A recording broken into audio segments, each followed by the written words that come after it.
Good morning दोस्तों। CDRK Saini BEd classes में आप सभी का हार्दिक स्वागत है, अभिनंदन है। देखिए, हम आपके बीएड पाठ्यक्रम के अंतर्गत जो पेपर है बाल्यावस्था एवं विकास प्रक्रिया, बाल्यावस्था एवं विकास प्रक्रिया के अंतर्गत हम बाल विकास के विभिन्न सिद्धांतों का अध्ययन कर रहे हैं। उन्हीं बाल विकास के सिद्धांतों के अंतर्गत आज की प्रातःकालीन क्लास में हम फ्राइड का मनोविश्लेषण सिद्धांत का अध्ययन करेंगे, जिसे व्यक्तित्व सिद्धांत भी कहते हैं, जो बालकों और प्रत्येक नागरिक के लिए, उनके विकास के लिए अति महत्वपूर्ण सिद्धांत है। जो फ्राइड महोदय हैं, उन फ्राइड महोदय ने मन का विश्लेषण कर इदम, अहम और परा अहम, इस आधार पर विश्लेषण करने का प्रयास किया है। तो आइए देखते हैं फ्राइड का मनोविश्लेषण सिद्धांत। देखिए, यदि आप हमारे YouTube चैनल पर नए हैं तो सबसे पहले हमारे YouTube चैनल को सब्सक्राइब कर देवे और पास ही बने बेल आइकन के बटन को दबा देवे, जिससे हमारे द्वारा जब भी न्यू वीडियो अपलोड की जाती है या चैनल पर लाइव क्लास चलाई जाती है तो उनके नोटिफिकेशन आपको मिल सके। जो सिगमंड फ्राइड है उसके मनोविश्लेषण सिद्धांत के अंतर्गत पहला बिंदु है, फ्राइड ने 40 वर्ष के अपने नैदानिक अनुभवों के बाद व्यक्तित्व के प्रथम और व्यापक सिद्धांत का प्रतिपादन किया, जिसे मनोविश्लेषणात्मक सिद्धांत कहा जाता है। देखिए, जो सिगमंड फ्राइड महोदय हैं, उन्होंने अपने 40 वर्ष के अनुभव में जो व्यक्तित्व विकास का, देखिए व्यक्तित्व विकास का प्रथम सिद्धांत माना जाता है और इस सिद्धांत को मनोविश्लेषणात्मक सिद्धांत भी कहते हैं। तो उन्होंने प्रतिपादित किया, इस सिद्धांत के माध्यम से मानव स्वभाव की मूल धारणाओं पर आधारित है। देखिए, जो मनोविश्लेषणात्मक व्यक्तित्व का सिद्धांत है, यह मानव स्वभाव की मूल धारणाएं पर आधारित है और इसके दो प्रत्यय, प्रथम अचेतना। देखिए, मनोविश्लेषण सिद्धांत के अंतर्गत सिगमंड फ्राइड महोदय ने दो प्रत्यय मुख्य रूप से माने। पहला तो अचेतना और दूसरा माना इदम, अहम और परा अहम को। इन दो संप्रत्ययों को इस सिद्धांत में फ्राइड महोदय ने सम्मिलित किया है। देखिए, जो ये हमारा चैनल है CDRK सैनी बीएड क्लासेज, ये CDRK सैनी परिवार की ओर से संचालित है, तो आप सभी का सहयोग अपेक्षित है। तो हमारे चैनल को सब्सक्राइब करें और हमारे चैनल की वीडियो को लाइक, कमेंट और अपने मित्रों और सहपाठियों को जरूर शेयर करें। फ्राइड के अनुसार अचेतन में मानव व्यक्तित्व की जीवंत शक्तियों का संचय करता है एवं यह उसके वेतन व्यवहार को नियंत्रण भी करता है। देखिए, जो व्यक्ति होते हैं उन व्यक्तियों में अचेतन अवस्था होती है, अचेतन मन होता है। वह मानव व्यक्तित्व की जीवंत शक्तियों का संचय करता है कि मुझे क्या करना चाहिए, क्या नहीं करना चाहिए, किस तरह रहना चाहिए।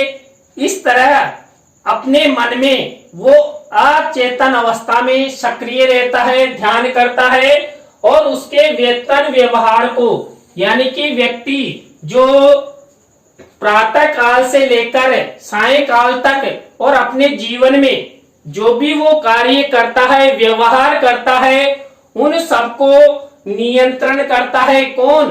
अचेतन। तो जो मनोविश्लेषणात्मक सिद्धांत है जो सिगमंड फ्राइड द्वारा दिया गया, और ये उनकी 40 वर्ष की तपस्या मानिए, तब जाकर उन्होंने इस सिद्धांत का प्रतिपादन किया। दूसरी ओर मानव व्यक्तित्व के 3 संगठन, देखिए प्रत्येक व्यक्ति के व्यक्तित्व के फ्राइड ने 3 संगठन माने हैं, इदम, अहम और परा अहम। एक सुसंगठित इकाई के रूप में कार्य करते हैं, जिससे वह अपने परिवेश के साथ सरलता से समायोजन कर लेता है। देखिए व्यक्ति अपने व्यक्तित्व का समायोजन इदम, अहम और परा अहम के द्वारा करता है। इदम, अहम और परा अहम के द्वारा वो अपना संपूर्ण जीवन यापन करता है। तो सिगमंड फ्राइड ने भी इदम, अहम और परा अहम के द्वारा व्यक्ति के व्यक्तित्व का निर्धारण करने का प्रयास किया गया है, क्योंकि इदम, अहम और परा अहम के द्वारा व्यक्ति का समायोजन होता है, व्यक्ति अनुकूलित होता है और अपना विकास करता है। देखिए YouTube पर हमारे एक से अधिक अनेक चैनल संचालित है। आप सब उन सब चैनल्स को CDR की श्रेणी कीवर्ड द्वारा सर्च कर सकते हैं और उन पर अपलोडेड वीडियो को देख सकते हैं। सिगमंड फ्राइड ने मानव को शारीरिक और मानसिक ऊर्जा युक्त जीव माना है, जो शारीरिक ऊर्जा की सहायता से शारीरिक क्रियाओं को संचालित करता है और मानसिक क्रियाओं को करने के लिए मानसिक ऊर्जा का प्रयोग करता है। देखिए यहाँ पर सिगमंड फ्राइड ने जो मनोविश्लेषणवाद सिद्धांत के जनक है, उन्होंने मानव को शरीर और मानसिक ऊर्जा युक्त जीव माना है। देखिए व्यक्ति शारीरिक और मानसिक दोनों ही प्रकार की ऊर्जा वे करता है। तो यहाँ पर सिगमंड फ्राइड ने भी मानव के शारीरिक और मानसिक ऊर्जा युक्त माना है। शारीरिक ऊर्जा की सहायता से व्यक्ति क्या करता है? शारीरिक क्रिया करता है, और जो मानसिक क्रियाएं हैं वो मानसिक ऊर्जा के माध्यम से वहन करता है या कार्य करता है या संचालित करता है। सिगमंड फ्राइड ने व्यक्तित्व के गत्यात्मक पक्षों में मूल प्रवृत्तियों को प्रमुख स्थान दिया है। देखिए व्यक्ति की अनेक मूल प्रवृत्तियां हैं, जो 14 प्रकार की मूल प्रवृत्तियां मानी जाती है, और उन्हें मूल प्रवृत्तियों से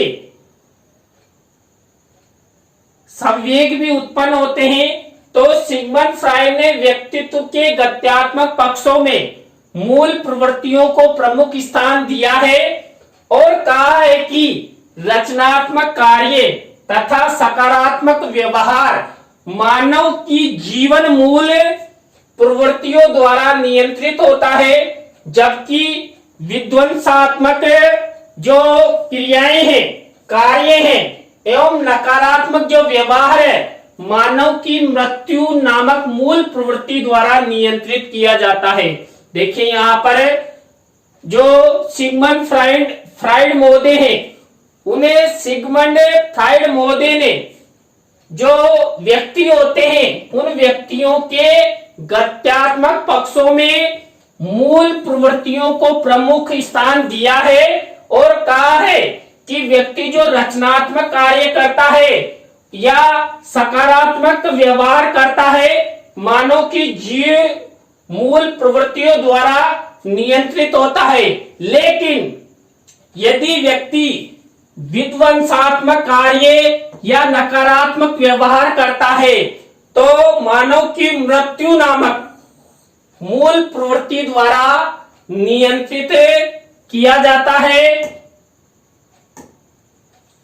सिगमंड फ्राइड ने जीवन मूल प्रवृत्तियों के एक पक्ष यौन प्रवृत्ति को अधिक महत्वपूर्ण माना है तथा इसके ऊर्जा बल को लिबिडो की संज्ञा दी है। देखिए, आपकी परीक्षाओं में लिबिडो के बारे में कई बार पूछा गया प्रश्न है कि लिबिडो क्या होता है। देखिए, जो व्यक्ति होते हैं, नागरिक होते हैं, पुरुष होते हैं, वो यौन क्रियाएं करते हैं जब उनमें यौन प्रवृत्ति होती है। देखिए, चाहे पुरुष हो या महिला हो, सभी में यौन प्रवृत्ति पाई जाती है और यौन प्रवृत्ति के द्वारा ही वो यौन क्रियाएं करते हैं, निषेचन की क्रिया संपन्न करते हैं और अपनी संतान को जन्म देते हैं। तो सिगमंड फ्राइड ने यौन प्रवृत्तियों को अधिक महत्वपूर्ण स्थान दिया है, क्योंकि जो पुरुष और महिला होती है वो अपनी शारीरिक क्रियाएं निषेचन के दौरान करते हैं। देखिए, जब निषेचन की प्रक्रिया संपन्न होती है तो उस दौरान अधिक से अधिक शारीरिक ऊर्जा की आवश्यकता होती है। देखिए, जब महिला और पुरुष निषेचन की क्रिया यौन क्रिया संपन्न करते हैं तो जो वीर्य संपादित होता है कि व्यक्ति 1 किलोमीटर तक दौड़ लगाकर आ जा सकता है, इतनी ऊर्जा का व्यय उस यौन क्रिया में खर्च होता है। तो यहाँ पर जो यौन क्रिया में जो ऊर्जा खत्म होती है उसको लिबिडो की संज्ञा सिगमंड फ्राइड ने दी है। इसके माध्यम से व्यक्ति अनेक शारीरिक क्रियाएं करता है और ऊर्जा का व्यय करता है। देखिए, अब हम अध्ययन करते हैं जो फ्राइड महोदय हैं, वो उन फ्राइड महोदय के द्वारा जो बालक के विकास की, देखिए बालक के विकास की कौन कौन सी अवस्थाएं सिगमंड फ्राइड महोदय ने बताई है।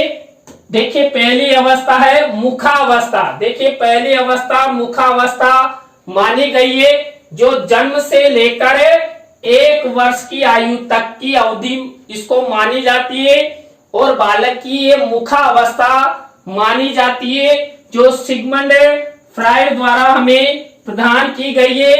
दूसरी अवस्था माना है गुदा अवस्था जो 1 वर्ष की आयु से लेकर 2 वर्ष की आयु तक मानी जाती है। आपकी परीक्षा में पूछा जा सकता है कि सिगमंड फ्राइड अनुसार जो बालक के विकास की कौन कौन सी अवस्थाएं हैं और इनका समय क्या है।